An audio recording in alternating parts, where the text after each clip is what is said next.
Bawaslu harus memastikan bahwa semua warga negara yang punya kedudukan dalam konteks pemilu sebagaimana diatur dalam ketentuan perundang-undangan harus diberlakukan adil.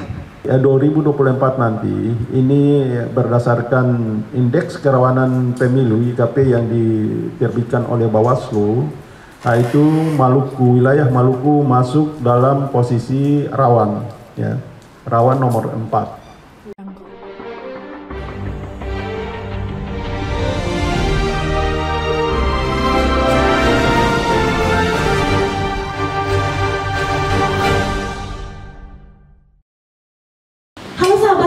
Selamat datang di obrolan Rakyat Maluku, langsung dari studio harian Rakyat Maluku bersama saya Intan Tuan Kota. Sahabat, pelaksanaan pemilu yang damai, jujur, adil, dan bersih merupakan tujuan utama dari proses demokrasi. Tentunya proses itu bisa berjalan dengan lancar atas andil dan juga peran dari seluruh aspek masyarakat, terutama oleh lembaga-lembaga yang bertanggung jawab. Kebetulan sahabat, saat ini saya sudah dipertemukan langsung dengan bapak-bapak hebat yang hari ini tampil memukau sekali. Ada 4 orang. Saya perkenalkan dulu narasumber saya yang pertama, mulai dari paling samping saya. Ada Bapak Kabid Humas Polda Maluku, Kombes Pol Emrum Ohairat. Halo Bapak, selamat datang. Ya, terima kasih. Selamat datang. Assalamualaikum warahmatullahi wabarakatuh. Shalom, Om Swastiastu, Namo Buddhaya, dan salam kebajikan. Salam damai pemilu. Salam damai pemilu, luar biasa. Pak Rom tadi datang yang paling awal, terima kasih Bapak. Iya. Hari ini Bapak, saya pikir teman-teman, bahwa orang-orang yang bekerja di dunia Polri ataupun di dunia TNI itu sangat-sangat Bapak-Bapak. Ternyata tidak, Pak Rom mematahkan spekulasi saya itu. Bapak tadi tampil manis sekali, luar biasa. Masih sudah dari dulu. Oke, saya kunci jawaban Bapak. Sahabat, itu narasumber kita yang pertama. Saya perkenalkan juga narasumber kita yang kedua. Tepat di sebelah Pak Rom ada Bapak perwakilan dari Bawaslu Provinsi Maluku, Dr. Stevin Melai MSI. Halo Pak Stevin. Selamat sore, sahabat rakyat Maluku. Assalamualaikum warahmatullahi wabarakatuh. Shalom. Salam awas. Salam awas, luar biasa Pak Stevin. Hari ini tampil, kalau saya lihat kayaknya Bapak ini kekinian sekali ya Bapak. Siap. Kita sebenarnya sengaja fashion kita itu harus menggambarkan potensi pemilih yang mayoritas dalam pemilu 2024 itu didominasi oleh Gen Z. Oke. Bapak masih termasuk Gen Z? 41 masuk Gen Z nggak ya? Masukin aja. Gen out ya? Gen out. Oke, itu narasumber kita yang kedua, dan saya perkenalkan juga narasumber kita yang ketiga. Tepat berada di samping Bapak Stevin. Ada Bapak perwakilan dari KPU Provinsi Maluku, Bapak Hanafi Renwarin. Selamat datang Pak Hanafi. Terima kasih De Intan. Iya. Assalamualaikum warahmatullahi wabarakatuh. Salam sukses dan pemilu adalah sarana integrasi bangsa. Salam sukses dan pemilu adalah sarana integrasi bangsa, luar biasa. Masing-masing punya salam. Masing-masing punya salam. Pak Said, tolong siapkan juga salam. Oh, siap. Luar biasa Pak Hanafi hari ini hadir dengan forum KPU-nya, luar biasa. Sahabat-sahabat menantikan jawaban-jawaban dari Pak Hanafi, Pak Stevin, dan juga Pak Rom, luar biasa. Tidak kalah pentingnya juga ada satu juga narasumber kita. Beliau ini merupakan seorang akademisi dari FISIP Unpati Ambon. Ada Bapak Said Lestaluhu Esos MSI. Halo Pak Said, selamat datang. Selamat bertemu kembali di podcast Rakyat Maluku. Kebetulan saya beberapa kali hadir di sini juga, dan tanggung jawab kita untuk memberikan edukasi politik kepada para pemilih dan masyarakat untuk secara umum. Salam literasi. Salam literasi. Jadi sahabat, ternyata keempat narasumber saya ini sudah menyiapkan salamnya masing-masing, tidak mau kalah ya Pak. Luar biasa sahabat, hari ini saya dipertemukan dengan keempat narasumber yang hebat, dan hari ini kita akan membahas soal keamanan dan pengawasan pemilu damai, peran dan tanggapan. Oke, yang pertama saya mohon izin Bapak-bapak, saya mulai dari Pak Stevin dulu, boleh? Pak Stevin? Bolehkah saya usul dari KPU? Boleh. Menjelaskan hal teknis dulu baru kita. Oke, boleh. Kalau gitu dari KPU dulu. Boleh ya Bapak ya? Karena bertanggung jawab untuk teknis ini ya. Ya. Baik. Makasih De Intan. Oke, boleh saya mulai dulu pertanyaannya, boleh ya Pak? Pak Hanafi boleh? Bapak kayaknya udah pengen banget ya. Oke, luar biasa, sore ini penuh dengan tawa sekali. Semoga nanti hari-hari sampai di Februari 2024 juga semuanya bahagia saja ya Bapak ya. Amin, amin, amin. Baik, Pak Hanafi, bagaimana peran KPU Provinsi Maluku dalam memastikan pelaksanaan pemilu yang adil, bebas, dan damai? Silakan Pak. Ya, makasih De Mutia, De Intan ya. Yes. Intan Wali Kota. Assalamualaikum warahmatullahi wabarakatuh. Selamat sore, salam sejahtera untuk kita sekalian. Om Swastiastu, Namo Buddhaya, salam kemuliaan dan salam. Bapak-bapak narasumber yang kami hormati, para De Intan yang berbahagia, para sahabat rakyat Maluku yang berbahagia pula.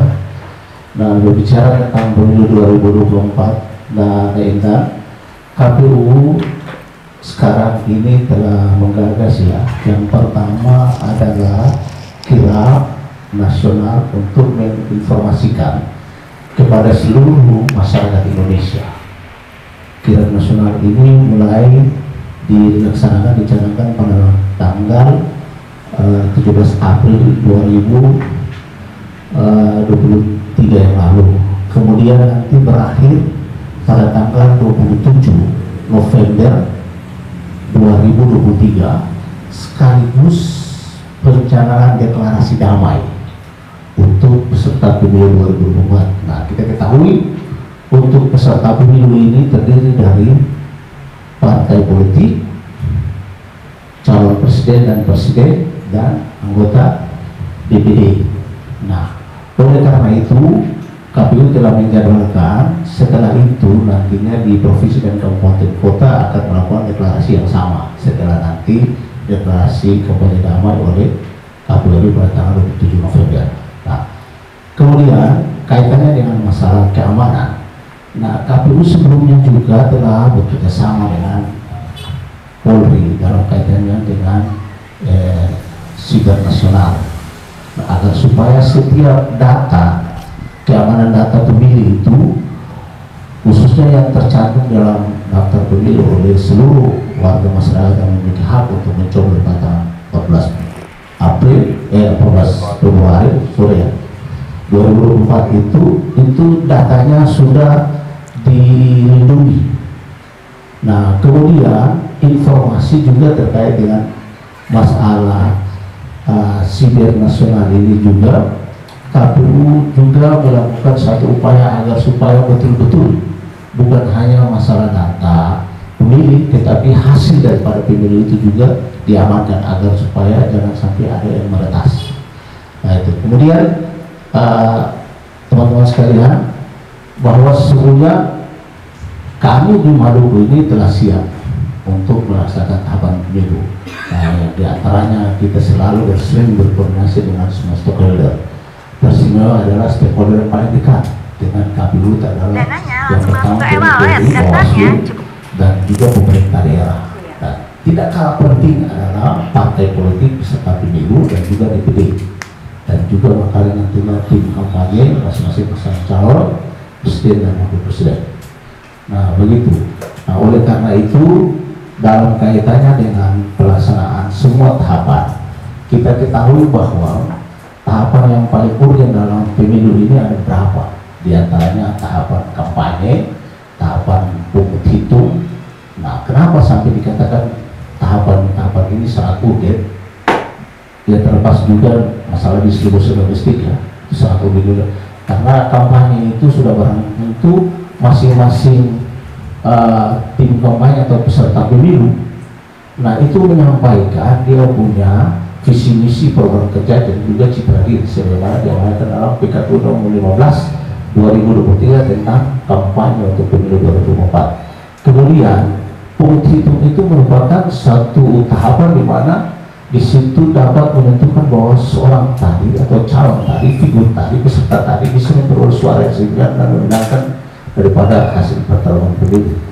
Nah, kemudian logistik pemilu itu sangat urgen karena semuanya itu pada akhirnya ketika lulusan pemilu bisa terlaksana dengan baik sesuai dengan protokolnya, ketika didistribusi mulai daripada pengadaan, terus perencanaan, pengadaan, terus pelaksanaan, kemudian yang terakhir itu justru harus dimusnahkan agar supaya jangan menjadi informasi yang liar yang nanti dimanfaatkan oleh pihak-pihak yang tidak bertanggung jawab.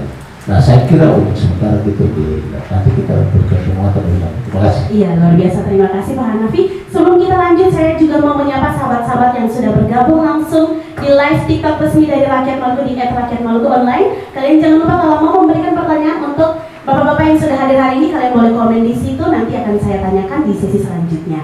Baik, itu tadi kalau jawaban dari Pak Hanafi. Saya mau ke Pak Stevi dulu, boleh ya Pak ya? Boleh. Pertanyaannya masih sama Bapak, bagaimana peran Bawaslu Provinsi Maluku dalam memastikan pelaksanaan pemilu yang adil, bebas, dan damai? Silakan Pak. Baik, terima kasih. Bismillahirrahmanirrahim. Assalamualaikum warahmatullahi wabarakatuh. Para narasumber yang saya hormati, Intan Tuan Kota yang saya hormati, dan juga sahabat rakyat Maluku ya yang menyaksikan acara sore hari ini, ya baik secara dari TikTok dan rekan-rekan lainnya.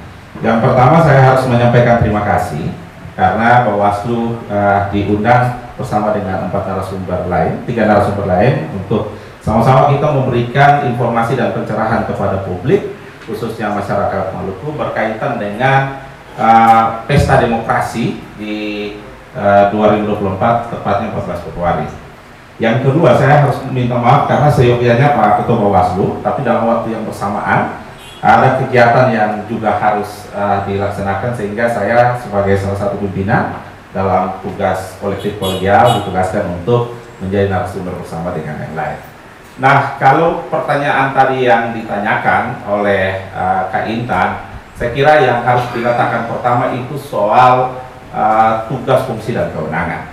Kita Bawaslu sebagaimana amanat Undang-Undang 7 2017 ini dihadirkan oleh negara lewat amanat Undang-Undang tadi untuk menjadi salah satu lembaga penyelenggara pemilu yang bertugas khusus untuk melakukan tugas-tugas pengawasan. Nah, berdasarkan kewenangan itu, tugas dan tanggung jawab itu, maka sudah tentu kami melakukan tugas pengawasan berdasarkan yang pertama amanat ketentuan perundang-undangan, dan yang kemudian juga peraturan-peraturan lainnya, misalkan Bawaslu yang mengatur tentang pengawasan. Dalam konteks pemilu 2024, kita di Bawaslu secara internal itu ada beberapa perbawaslu yang mengatur tentang kerja-kerja teknis pengawasan kita. Yang pertama itu Perbawaslu 5 2022 yang mengatur tentang pelaksanaan pengawasan. Nah, pertanyaan lanjutan adalah kenapa Bawaslu harus melakukan pengawasan secara baik? Nah, jawabannya sama dengan semua orang yang punya harapan berdasarkan prinsip, asas prinsip dan tujuan pemilu sebagaimana tadi sebagai introduction yang disampaikan oleh Kak Intan di pembukaan tadi. Kita harus menghadirkan pemilu yang jurdil dan luber ya, langsung bebas rahasia, jujur dan adil. Nah, di lain itu juga Bawaslu harus memastikan bahwa semua warga negara yang punya kedudukan dalam konteks pemilu sebagaimana diatur dalam ketentuan perundang-undangan harus diberlakukan adil. Nah, di sini sesungguhnya menjadi ruang kita Bawaslu untuk melakukan tugas-tugas kita. Sebagai salah satu contoh dalam kaitan melakukan tugas pengawasan berkaitan dengan tahapan pemilu sebagaimana diatur dalam PKPU 3 2022 tentang jadwalan tahapan. Sebagaimana tahapan yang kita sudah lewati itu, yang paling krusial dan dinamika yang sangat luar biasa kita lewati adalah tahapan tentang daftar pemilih, di mana tahapan itu dia mulai dengan beberapa subtahapan ya Pak Gus ya, beberapa tahap mulai dari daftar pemilih sementara sampai pada daftar pemilih tetap yang ditetapkan secara nasional oleh KPU. Dinamika sangat luar biasa ya, kita melakukan pengawasan yang sangat luar biasa karena dalam tahapan ini itu ada hal yang sangat krusial berkaitan dengan hak konstitusi warga negara, di mana kita harus memastikan semua warga negara yang sudah memenuhi ketentuan usia 17 tahun dan atau sudah belum 17 tahun tapi sudah menikah wajib diakomodir di dalam daftar pemilih tetap yang nanti digunakan pada pemilu 2024. Dinamika sangat luar biasa. Bahkan yang terjadi kalau teman-teman media memotret pasca penetapan DPT secara nasional, ada residu yang kemudian muncul di situ, ditinggalkan di situ, yaitu apa? Banyak lagi masyarakat yang ternyata mereka belum terakomodir. Maka kami berharap berkaitan dengan ini, sekali lagi dalam semangat mengafirmasikan hak konstitusi warga negara, kami berharap KPU ada pada tahapan di mana mekanisme daftar pemilih tetap tambahan, ya, ada mekanisme itu ya. Kalau kita berkaca dari referensi pemilu 2019, ada 2 kali ruang daftar pemilih tetap berkelanjutan yang kemudian itu mekanisme itu dilakukan untuk mengakomodir ya warga negara yang belum terakomodir dalam daftar pemilih. Nah, yang berikut saya harus sampaikan bahwa berdasarkan tadi PKPU 3 2022 tadi, hari ini kita KPU secara teknis melakukan proses yang beririsan, yang akan beririsan ya. Kita baru saja selesai dengan DCT ya Pak Agus ya, di mana tadi dalam laporan Pak Ketua Bawaslu di kegiatan bersama Forkopimda yang sementara jalan juga dalam waktu yang bersamaan, kita ada 3 dugaan pelanggaran yang dilakukan, tapi kita akan melakukan kajian karena ini masih sifatnya dugaan, sehingga kita melakukan kajian. Ketika memenuhi unsur material dan formilnya, maka kita akan proses. Tapi selama tidak memenuhi itu. Nah, beririsan dengan setelah DCT akan ada tahapan pengadaan dan distribusi logistik, dan di tanggal 28 nanti tahapan yang dalam pandangan kami Bawaslu ya, dari sekian banyak tahapan kampanye menjadi ruang di mana Bawaslu akan menjadi tempat yang semua peserta pemilu dan rakyat itu akan memberikan kritik dan sebagainya. Ya, karena kalau tahapan-tahapan yang sebelum itu ada kolaborasi ya. Kalau ada kesalahan oleh KPU ya bisa disalahkan Dukcapil, misalkan soal DCT daftar pemilih, Dukcapil bisa disalahkan, pemerintah dan sebagainya ya. Complicated soal ruang kewenangan dan kolaboratif itu. Tapi di kampanye itu Bawaslu yang akan sangat, termasuk Polri, TNI Polri. Ya, karena pasti akan ada persoalan-persoalan hukum di situ. Tapi dalam konteks kewenangan lembaga penyelenggara, kita Bawaslu punya ini di situ ya. Nah, beririsan dengan itu tadi ada 2 tahapan yang sekarang ini kita sama-sama lakukan pengawasan. Nah, saya kira sedikit informasi buat Mbak Kak Intan dengan narasumber dan teman sahabat rakyat Maluku. Kami semaksimal mungkin melakukan tugas-tugas pengawasan berdasarkan ketentuan undang-undang itu.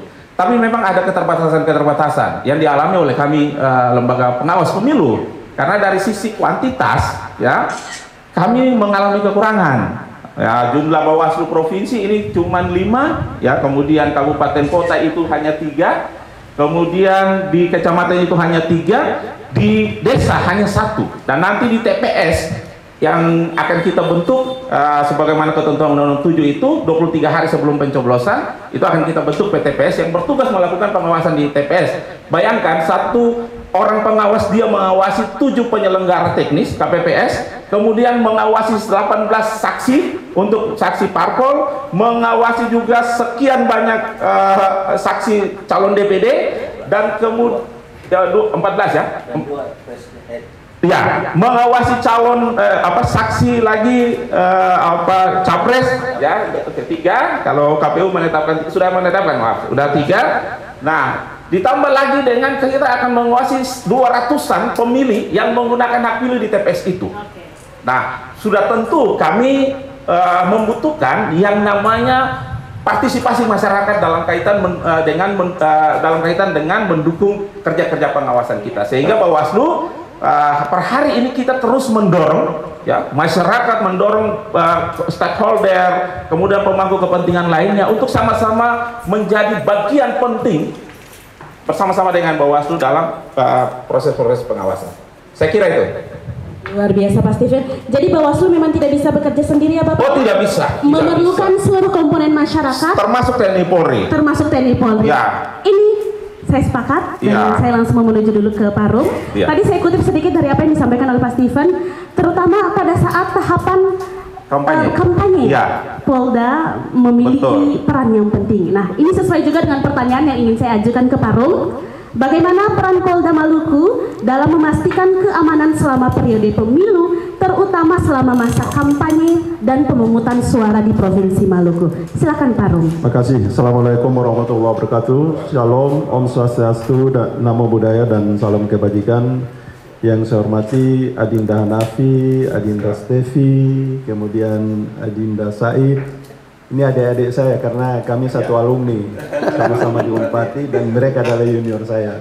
Saya bangga karena hari ini satu meja dalam membahas pelaksanaan pemilu. Tentunya harapan kita adalah satu, terlaksananya pemilu besok itu terlaksana dengan aman, damai, dan tidak hanya aman dan damai tapi juga sukses. Kalau berbicara menyangkut dengan keamanan, mengamankan pemilu, ini bukan pemilu pertama yang baru kita hadapi, tapi sudah beberapa kali pemilu langsung yang melibatkan kita semua, terutama juga dari Polri dalam rangka memberikan keamanan dan pengamanan.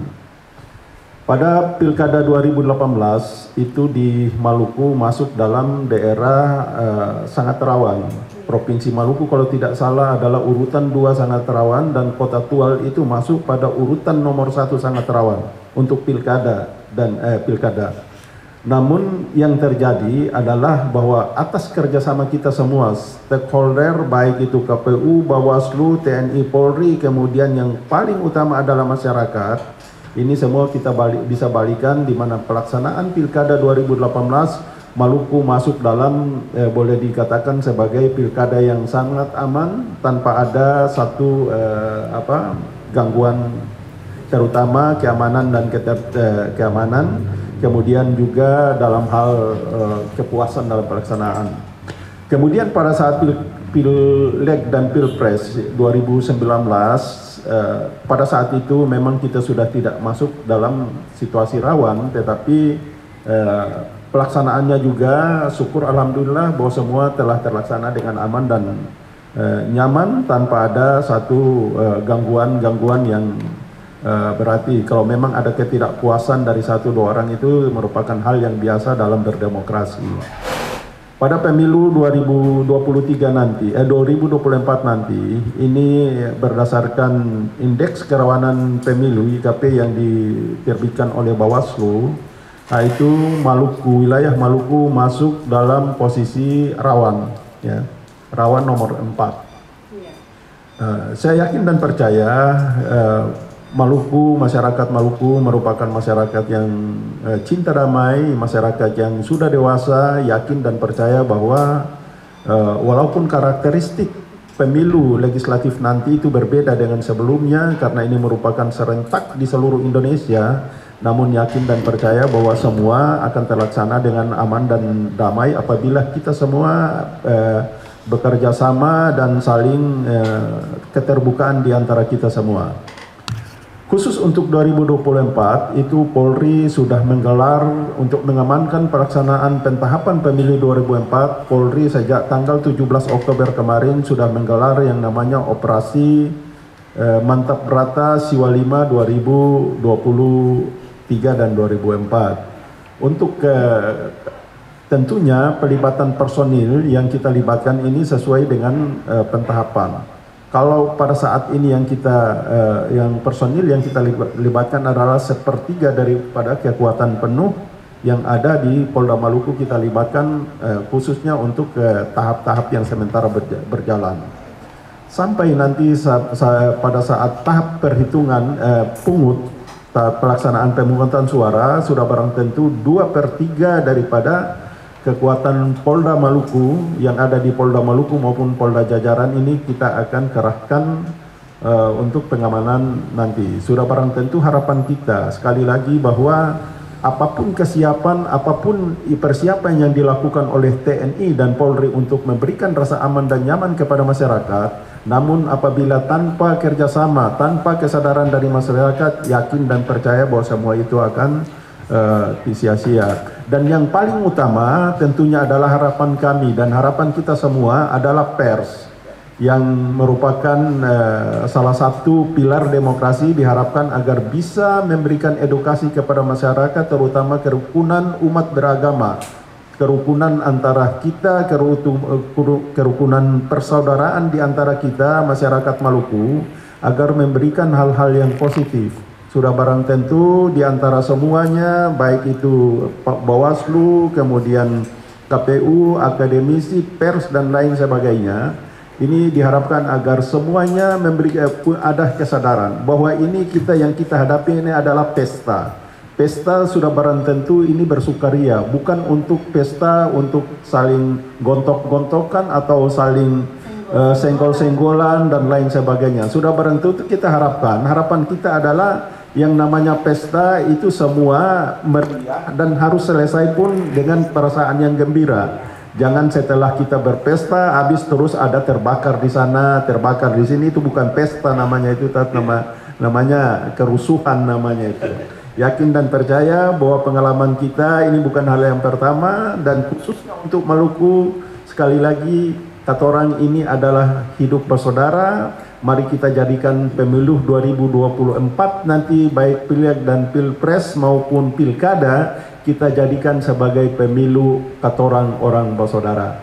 Terima kasih. Luar biasa Pak Rup. Kita jadikan pemilu 2024 nanti sebagai pemilu katorang bersaudara. Baik, itu tadi sudah kita dengarkan penjelasan sedikit. Baru pertanyaan pertama tapi sudah memanas dan bagus sekali jawaban dari bapak-bapak, luar biasa. Saya kali ini mau ke Pak Said dulu selaku akademisi. Bapak dari jawaban yang sudah disampaikan oleh perwakilan dari Bawaslu, KPU dan juga Polda Maluku, Bapak melihat bahwa tahapan-tahapan yang sudah mereka sampaikan, apakah tahapan-tahapan tersebut sudah mampu untuk menjaga keamanan dan pengawasan pemilu damai di bumi Maluku? Silakan Pak Said. Ya, baik, makasih De Intan. Assalamualaikum warahmatullahi wabarakatuh. Selamat sore dan salam sejahtera untuk kita semuanya. Shalom. Yang kami hormati senior saya, Bapak Muhammad Rum, Kabid Humas Polda Maluku, rekan Bawaslu ada Pak Stevi Melai, Gus Hanafi dari KPU. Nah, tentu sebagaimana apa yang sudah disampaikan oleh teman-teman dari KPU, Bawaslu maupun dari Polri. Nah, saya mau sampaikan bahwa memang secara normatif seluruh tahapan-tahapan itu sudah dilaksanakan secara baik ya. Baik itu dalam tahapan penetapan peserta pemilih, kemudian penetapan partai peserta pemilu dan lain-lain. Dan tentunya saya kira ini menjadi tanggung jawab kita semua untuk mensukseskan pemilu yang damai sebagaimana asas-asas pemilu yang sudah disampaikan. Namun saya kira dalam pandangan akademis tentu ada variabel-variabel lain yang selalu akan senantiasa memberikan warna, terutama dalam aspek opini publik. Nah, saya kira tadi apa yang disampaikan itu kan memang secara institusional tanggung jawab itu sudah dilaksanakan, tapi ada berbagai variabel yang kemudian ini juga menjadi catatan penting bagi kita semua untuk menghindari isu-isu yang saya kira pada level tataran nasional memang ini pemilu baru pertama kali penggabungan ya antara pilpres dan pemilu legislatif. Sudah 2 kali ya, tapi yang pilpres dan pilpres dan legislatif ini baru pernah 2 kali ya. Nah, karena itu memang saya kira ada semacam situasi yang kemudian membelenggu kita, terutama isu-isu secara nasional ya, dan saya kira itu akan juga memberikan dampak terhadap pelaksanaan di lapangan, terutama di wilayah kita. Apalagi wilayah kita ini memang basis geografisnya pulau-pulau, dan ini tentu butuh bagaimana mobilisasi infrastruktur untuk melakukan pengawasan secara efektif. Tadi sebagaimana sudah disampaikan oleh Pak Stephen bahwa memang kalau kita lihat secara kuantitas, keseimbangan antara jumlah orang yang akan melakukan pengawasan di lapangan kan sangat tidak mungkin ya, hanya 1 orang kemudian bisa mengawasi berbagai aktivitas itu. Nah, ini memang membutuhkan pengawasan partisipatif. Karena itu saya kira bahwa dalam pendekatan tindakan yang harus dilakukan, memang ini harus melibatkan seluruh komponen masyarakat. Apakah kita sebagai akademisi, kemudian juga teman-teman mahasiswa yang nantinya mungkin bisa dilibatkan dalam pendekatan ini, sehingga mereka bisa langsung memberikan bagaimana lewat edukasi-edukasi politik bagi masyarakat, pendidikan politik, sehingga bisa tercerahkan bahwa memang pemilu ini bukan ansih tanggung jawab secara institusional oleh penyelenggara dan pihak kepolisian, tapi ini merupakan tanggung jawab semua elemen komponen masyarakat, sehingga semua kita bisa bertanggung jawab untuk bisa memastikan bahwa pemilu ini diselenggarakan secara damai dan bermartabat. Tadi Pak Rum sudah sampaikan, harus kita riang gembira melaksanakan kegiatan ini. Nah, saya mau bilang bahwa terkait dengan opini publik tadi itu, bahwa ini pada tataran level nasional kan, saya kira ada situasi variabel politik dalam elemen porsi dari konteks baca pres yang telah ditetapkan oleh KPU kemarin sebagai calon presiden, ya rivalitas-rivalitas yang terjadi level pusat. Saya kira kita mungkin di level daerah ini bisa melakukan tindakan-tindakan yang istilahnya isu-isu yang di pusat itu, karena kita ketahui bahwa memang pola komunikasi dalam teknologi informasi kan makin masif ya, informasi melalui media sosial, ada polarisasi, apakah itu isu-isu dinasti politik, apakah itu isu-isu pengerahan aparatur sipil negara, macam-macam. Saya kira ini harus kita antisipasi, karena memang sudah mulai, bahkan selevel mantan Presiden Ibu Megawati sudah mulai berbicara yang agak lantang bahwa kecurangan itu sudah mulai terlihat. Nah, saya kira ini perlu kita antisipasi, sehingga pada ruang publik kita baku memberikan pencerahan bagi masyarakat, terutama para pemilih-pemilih kita, untuk bisa berpikir yang normatif, yang positif dalam kerangka untuk membangun sistem pemilu yang betul-betul demokratis, bisa membawa aspirasi seluruh masyarakat kita. Saya kira begitu, Ibu. Luar biasa, Pak Said. Pak Said, itu tadi jawaban dari Bapak. Luar biasa sekali jawabannya. Saya mau tahan lagi dulu sama Pak Said. Bapak melihat dari pandangan seorang akademisi, tantangan apa saja yang nantinya akan dihadapi oleh masyarakat Maluku dalam menghadapi pemilu di 2024, Pak? Silakan. Ya, memang seperti tadi saya sampaikan bahwa tantangan kita ke depan ini memang sangat luar biasa ya. Sebagaimana tadi saya sampaikan bahwa dalam fenomena spektrum nasional memang ada gejala-gejala yang menunjukkan bahwa ada semacam keberpihakan lah. Nah, saya kira untuk di Maluku, karena memang kita pemilih di Maluku ini kan, ya saya kira paling berapa 0% sekian lah dari pemilu secara nasional, dan saya kira ancaman itu di Maluku saya kira tidak terlalu signifikan ya, tapi tetap sebagai bagian dari upaya untuk bisa melihat keberlangsungan dari sistem pemilu ini, tentu berbagai tantangan-tantangan ini harus kita evaluasi secara mendalam, terutama dalam kaitannya dengan isu-isu yang lagi tren saat ini, di mana kita tahu bahwa pada level struktur pemerintahan ada anak presiden yang ikut serta dalam kontestasi pilpres. Saya kira ini yang harus kita lihat sebagai sebuah tantangan yang harus kita betul-betul. Saya kira kasih contoh saja bahwa kemarin ketika kejadian di Bali ya, waktu Pak Presiden melakukan kunjungan di Bali, tiba-tiba padahal itu cuma digeser balihonya oleh Satpol PP, tapi kemudian di framing oleh media sosial, para teman-teman jurnalis, bahkan selevel media massa nasional, dan itu digiring seolah-olah bahwa ada tindakan-tindakan yang sengaja dilakukan untuk mendowngrade salah satu pasangan calon presiden, dalam ini adalah Ganjar Pranowo. Nah, saya kira ini isu level memang pada tingkat nasional, tapi kita harus mengantisipasi jangan sampai itu juga terjadi pada level di wilayah kita. Kalau di daerah misalnya Jawa, Bali itu kan wilayahnya kontinental ya, jadi mudah sekali untuk memobilisasi pasukan misalnya untuk melakukan pengamanan. Tapi kalau kita di daerah kepulauan ini kan memang agak repot nanti Parum dan teman-teman bagaimana memobilisasi pasukan untuk bisa mengamankan situasi di lapangan. Ini kan memang membutuhkan sebuah tindakan yang harus responsif, cepat, dan bisa melakukan hal-hal yang bertanggung jawab untuk bisa menyelesaikan. Jadi deteksi dini itu penting sekali untuk kemudian bisa menjadi semacam early warning system untuk bisa melakukan pencegahan. Orang bilang mencegah itu lebih baik daripada mengobati, saya kira begitu.